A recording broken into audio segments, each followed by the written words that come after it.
So, if you're in the tech world right now, you've probably heard the whispers, or maybe the screams, the SaaS apocalypse. You can just feel the panic in the air, right?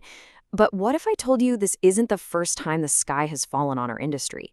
Let's actually dig into the history of these so-called tech apocalypses and see if we can figure out what's coming next. Yeah, this pretty much nails the vibe right now.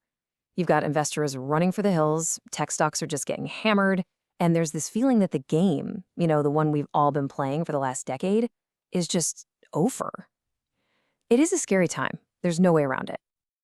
But here's the thing. This whole extinction level event feeling, it's not new at all.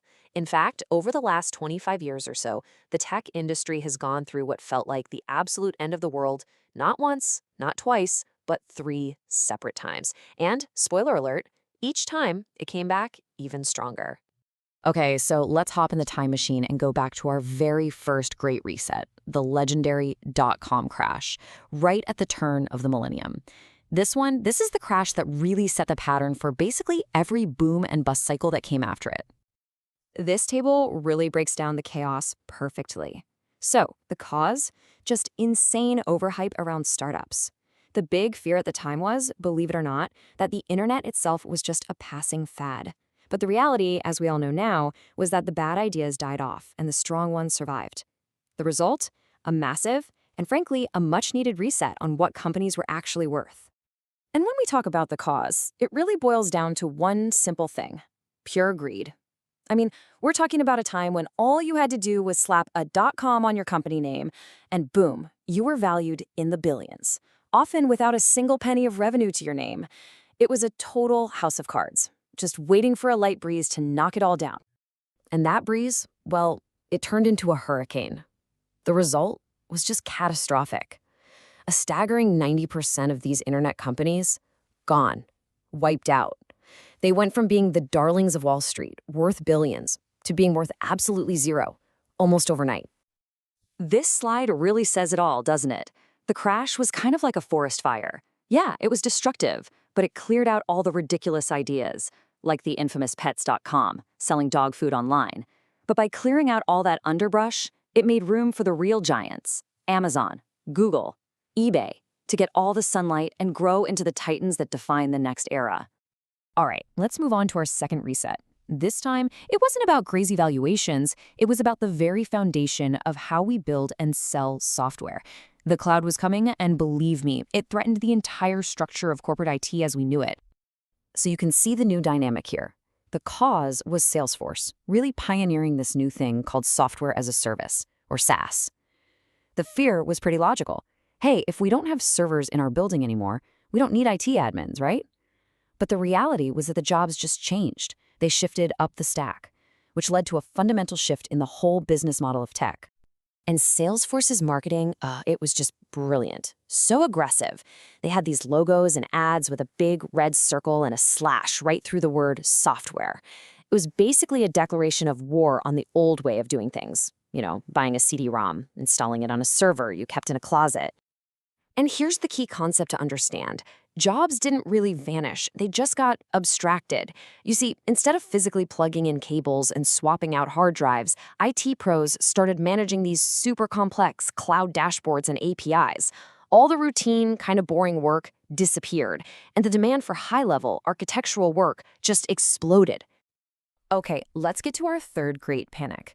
This one wasn't really about the tech itself or even the business models, it was about people. High-speed internet was finally everywhere, and that created this brand new, terrifying fear: offshoring. The cause was pretty simple, right? The internet got fast enough to enable a truly global workforce. And the fear? That every single coding job in the West was about to be shipped overseas to cheaper locations. But what actually happened was the industry just got bigger, the roles got way more specialized, and we saw the rise of something called labor arbitrage. And this slide right here shows you exactly why that fear was so powerful. I mean, look at those numbers. Why on earth would a company pay a developer in the US $100,000 when they could hire 5 developers in Bangalore for the exact same cost? On paper, the logic was it was unbeatable. It felt inevitable. But here's what actually happened. It wasn't that simple. The work that moved offshore was the repetitive, almost commodity-level stuff. The really high-value creative work, like product architecture and complex system design, that mostly stayed put. So once again, developers in the West just moved up the stack into more strategic roles. The pie didn't shrink. It just got way, way bigger for everyone. And that brings us to today, the fourth great reset, the one everyone's calling the SaaSapocalypse. And it's all being driven by this absolute explosion in generative AI. And now, everyone is asking the same exact question. Is it? Is this just another turn of the same old cycle we've seen 3 times already? Is all this panic just another overreaction? Well, history gives us a pretty good roadmap. But the answer this time, it's probably not a simple yes.